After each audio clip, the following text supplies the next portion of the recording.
Hello guys, good morning guys. Today is Saturday, December 14, and as usual, every Saturday morning, shooting muna kami. Lalaro ng basketball, pick-up games. So medyo dumarami na yung mga tao guys. Pero ngayong araw na ito, meron akong dalawang topic na gusto natin pag-usapan. Yung Canadian Postal Strike at saka yung GST break. Bibigyan natin ng linaw yung dalawang issue na yan ngayong araw na ito. Pero bago natin gawin yon, mag-basketball muna ako.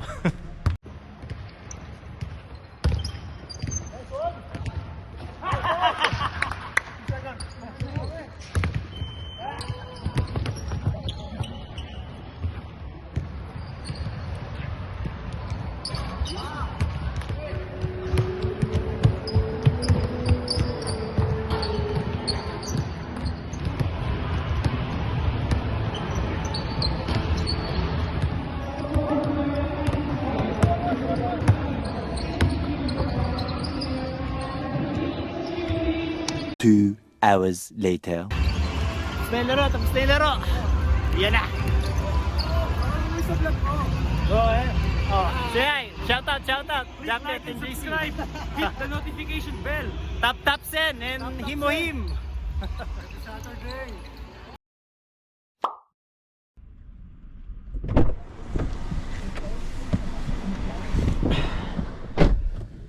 So yun guys, natapos na yung basketball namin. Pagod. So anyway guys, gusto kong pag-usapan natin yung regarding sa GST break, holiday break ngayon, no? Oops, baka tamaan yung kotse natin. Yeah. So kung napanood nyo dito sa video na ginawa ko last time, may propose ang federal government na mag-impose ng GST holiday break dito sa Canada, which means yung mga items na bibilhin mo sa supermarket, yung mga luho, hindi mga basic, is tatanggalan ng 5% GST. So medyo mapapamura yung bibilhin natin. And sabi nga ni Finance Minister, si Minister Freeland, na starting today nga December 14, kasi nga last time sinabi ko hindi pa siya batas, so wala pa siya, hindi pa siya nabigyan ng royal assent ng General Governor, so hindi pa siya batas. And base dito sa tweet ni Finance Minister Freeland na nabigyan na ng royal assent itong bill na ito na GST holiday break. And sabi nga niya, starting today, December 14, makakatanggap na ng or makikita na ng mga consumers na pag bumili sila sa mga groceries, sa mga supermarket, yung pagdating sa mga diapers, sa mga chips, sa mga luho, mga damit, mga electronics, mga alak, tatanggalin na yung GST sa kanila o yung 5% GST. So hindi makakamura sila ng mga bilihin. Pero base naman dito sa tweet na nabasa natin, kinonfirm daw ng CFIB na hindi daw mandatory itong GST break. Sabi dito, optional lang to sa mga companies kung tatanggalin nila yung GST sa mga product na binibenta nila. Sabi dito, this measure is now law, so batas na siya. We expect businesses to comply with the new rules, but we don't intend to chase after small businesses that may struggle to implement the measure in time. There remains pathways for businesses and all Canadians to obtain their GST relief on qualifying goods through the CRA. So, ang interpretation na nag-post na to is hindi lahat ng company makikipag-participate dito sa GST holiday break. Isa nga sa mga companies na hindi magpa-participate dito is yung Pepsi dito sa Canada. So, hindi nila tatanggalan ng GST yung mga product nila. And ang sabi dito, nasa mga companies kung magpa-participate sila. Ngayon, kung yung mga consumer, tayo nga, kung gusto nating ma-avail yung GST break na ito, kinakailangan nating mag-apply sa CRA. So, medyo matrabaho. So, gusto nating malaman kung lahat ba ng company magpa-participate dito. So, ngayon, pupunta ako sa grocery, bibili ako ng ice cream, kasi yung ice cream hindi naman basic necessity yon. So may GST yon. Tatry natin bumili, tingnan natin kung may GST pa rin yung ice cream na bibili natin or tatanggalin na nila. O tara, samahan niyo ako.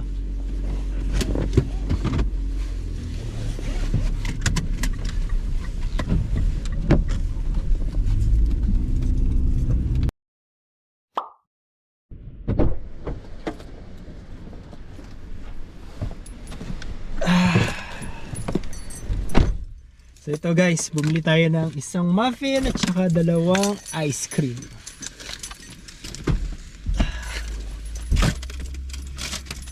Ayan, check natin yung resibo. Wala siyang tax. Usually may tax to eh. So, confirm natin, walang GST na ipinatong dito sa mga pinamili nating product. Let's go! Uwi na tayo.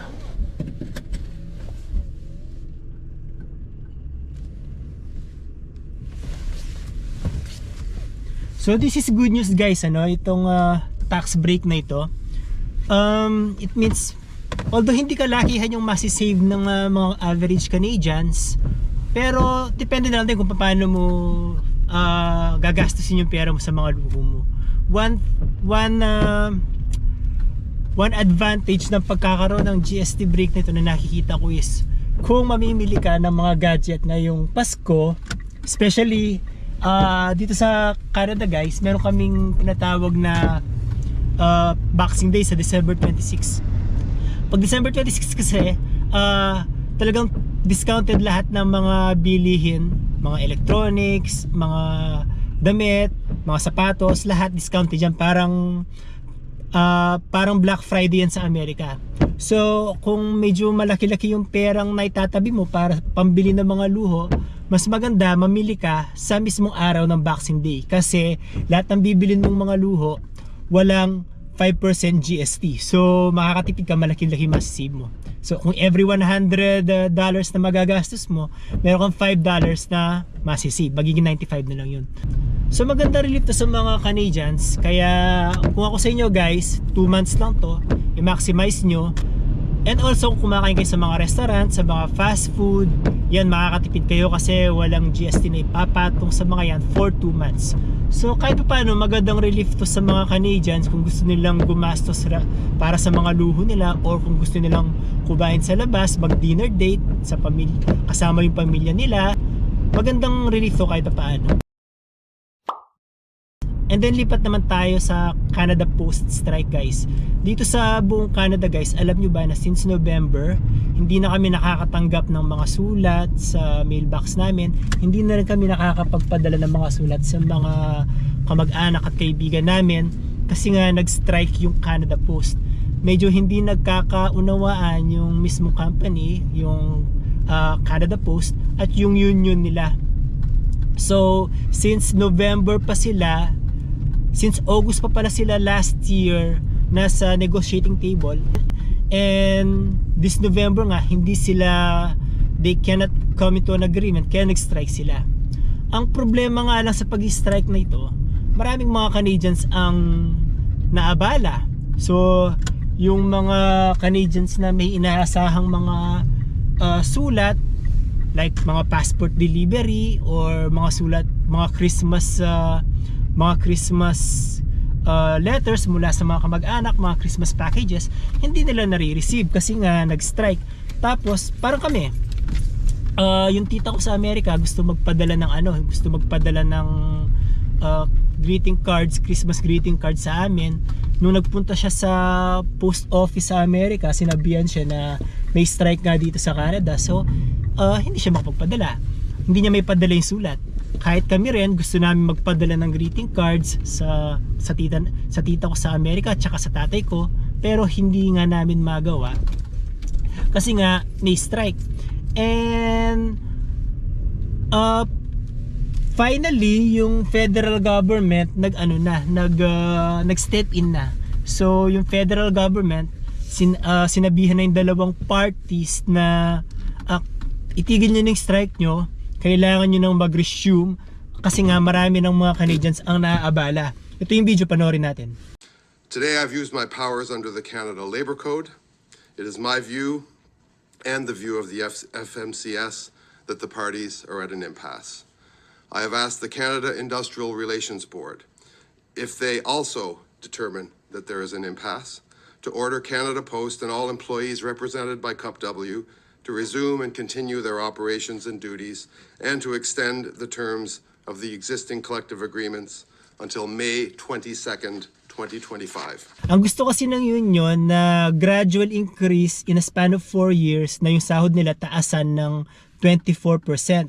Pero ang sinasabi naman ng Canada Post, hindi nila kaya at ang may offer lang nila is 11.5%.